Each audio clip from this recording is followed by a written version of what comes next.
March 15th, about 9:30 p.m. And this interview is taking place in the Campbell household at Huntington, New York. My name is Scott Campbell. I go to Shamrock High School. And this is... Mario Gigante, Yonkers, New York.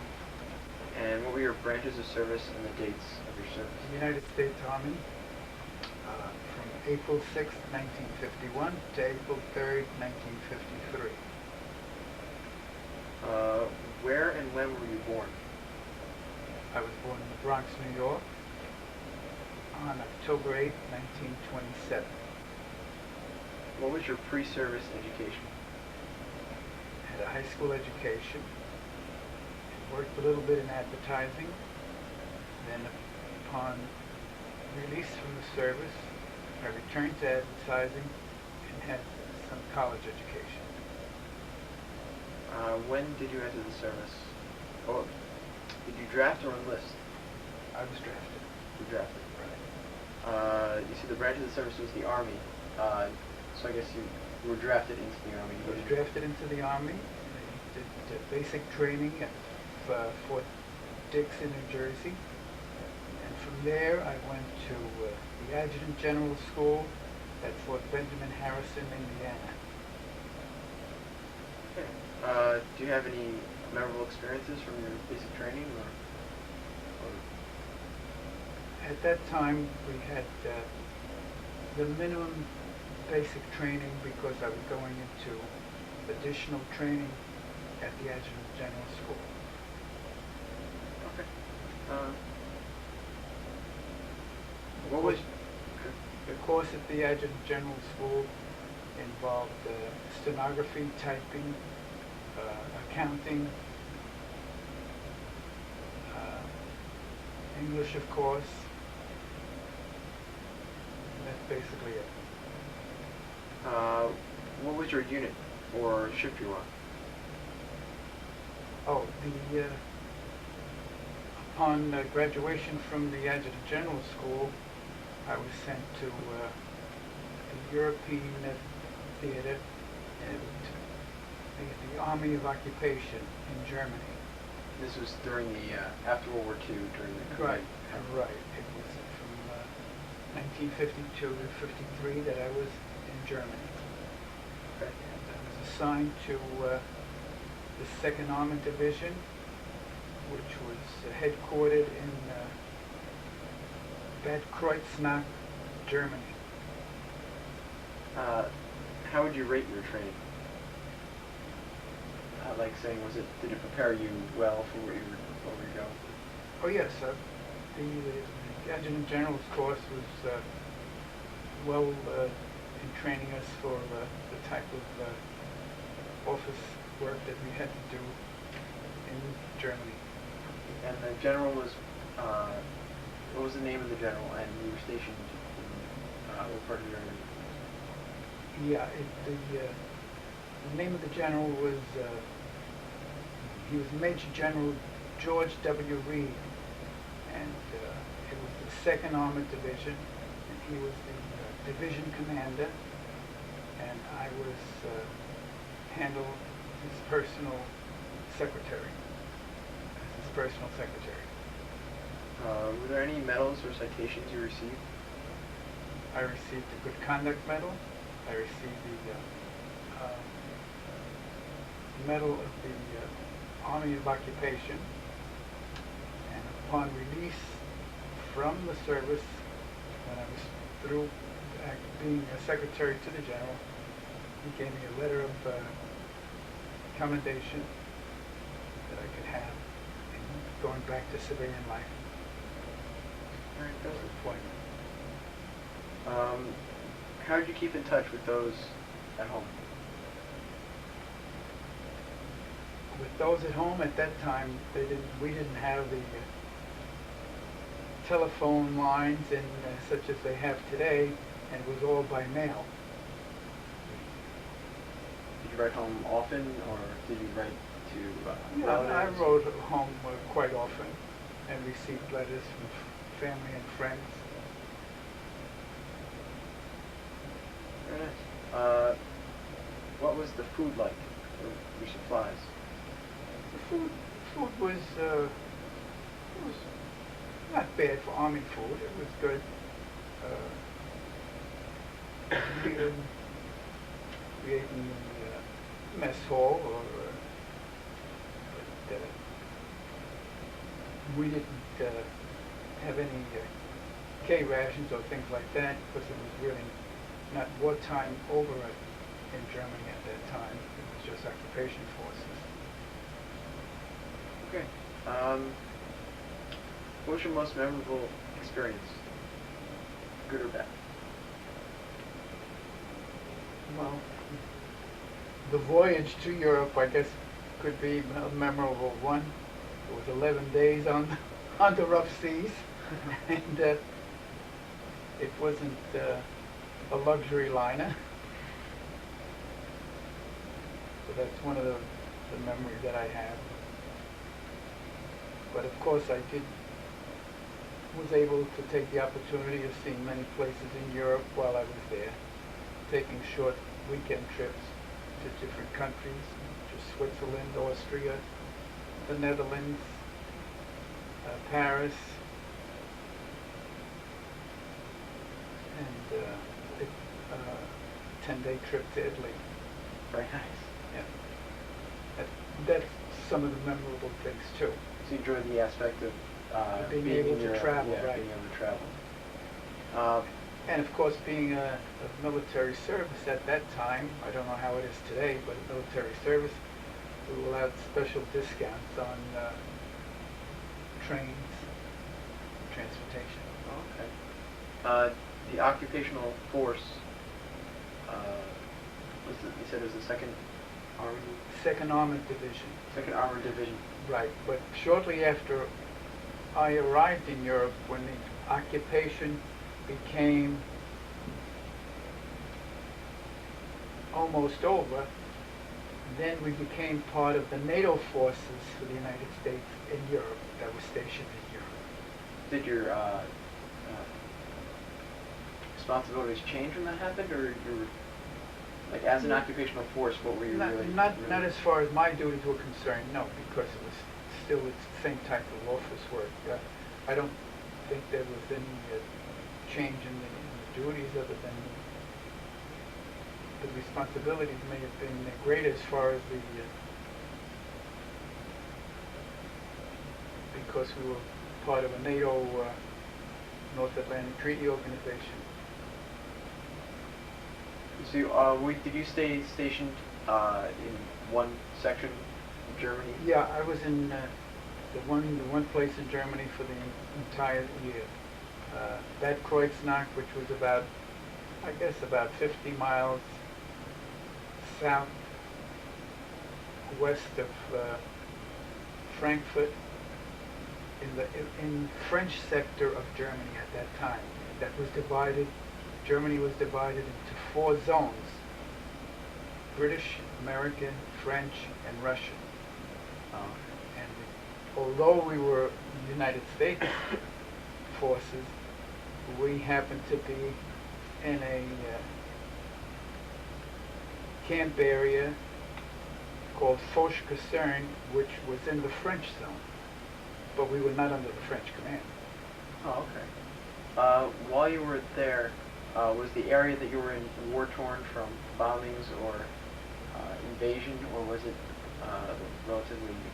Yes, there had been a great deal of devastation throughout Germany from the bombings during World War II. And a lot of the rubble was still very much noticeable throughout the entire area that we were in. Did you notice the impact on the German population?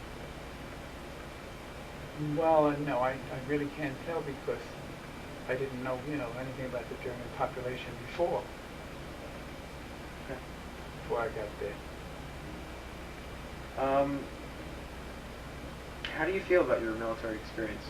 Do you feel lucky that you weren't sent to Korea? Lucky that you weren't drafted into World War II? Lucky that you were trained to be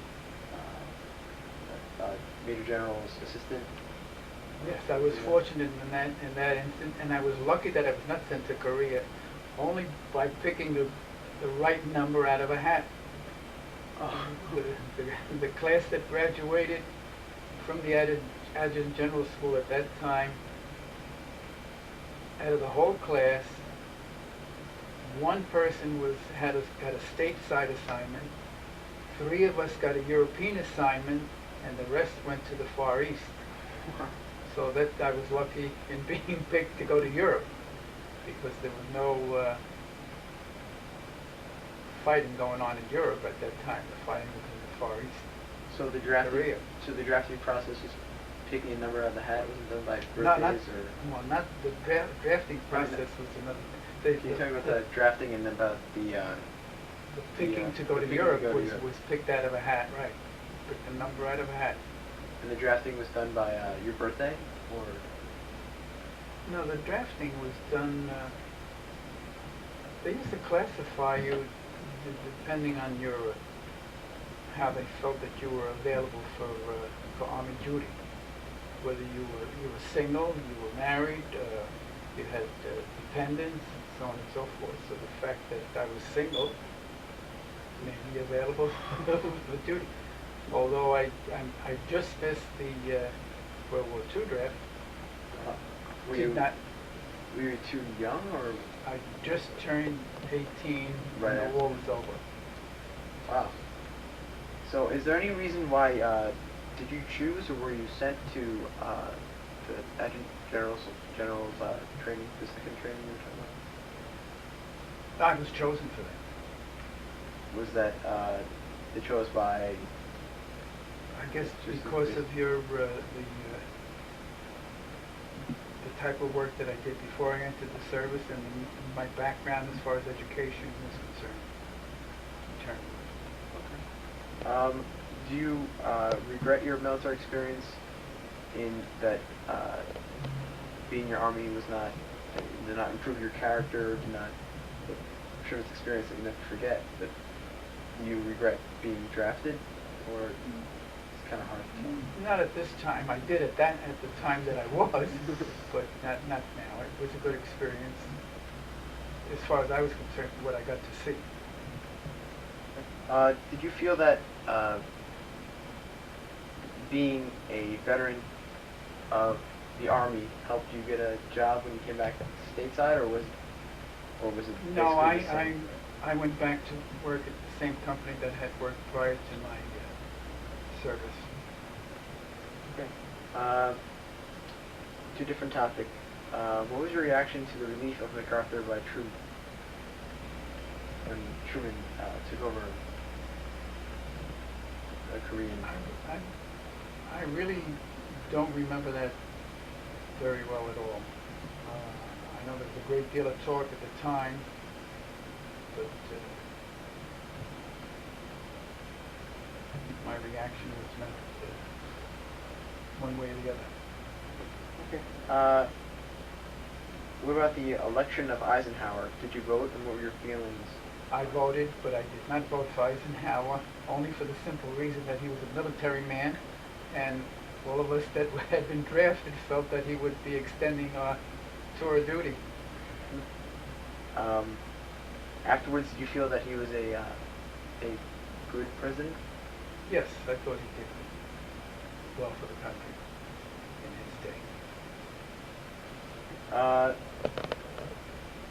Is there anything else you want to talk about that occurred during your service? Where you were stationed? Anything specific? No, I think we've gone over most of the areas. I was only in the one area, as I said. And my experience was good, that I got to see a lot of different places that I probably never would have gotten to And if I hadn't been sent to Europe. So, as the General's secretary, what were your daily? Mainly of a personal nature, taking care of his mail, whatever letters he wanted to get out, things of that nature. Okay. So we're going to move on to the post-war period.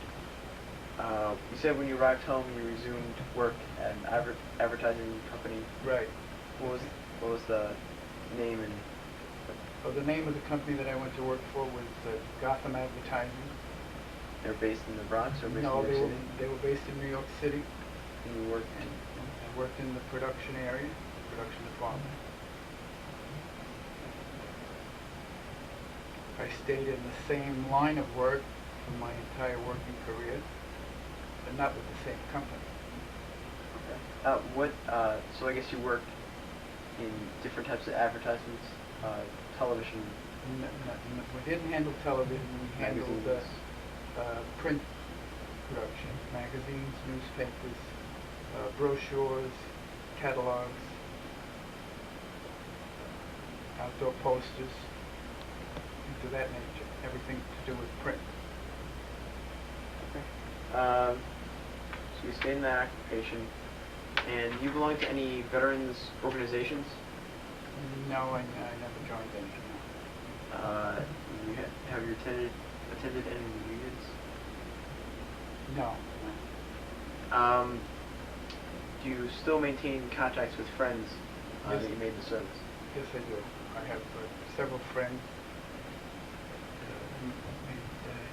while I was in the service. In the same line of work? Or No, the unrelated. Work was unrelated. We worked in the same field in the Army. We all worked for the same division, Armored Division, but we did not work together.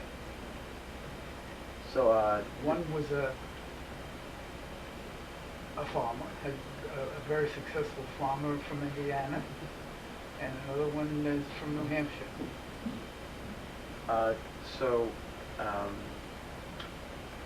So you maintain contacts by phone? Phone and mail, and Email. visited once in a while.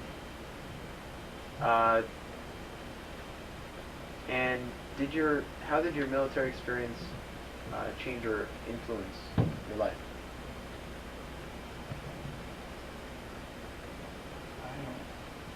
That's a tough one. I don't know that it has changed much. Do you feel like, what do you think your life would be like if you never was drafted, that you would go on, continue your education, or go stay in advertising? Probably would have stayed in advertising, probably would have continued my education. Okay. Is there anything else you want to talk about your military experience? Any anecdotes? Funny stories? Really. You take the general's car? Not that I could think of at the moment. What do you think? Did you ever take the general's car? No, but I did a lot of work for his wife that she used to send all the things that had to be done for her through the mail and things like that. Well, she didn't come over with She didn't come over, no, but she lived right off, they had a home right off campus. Oh. Okay. So I think we're done. Thank you very much. Okay, good, guys. Pleasure. Good luck. Okay, guys, any luck? They good? Ready. I think. Great.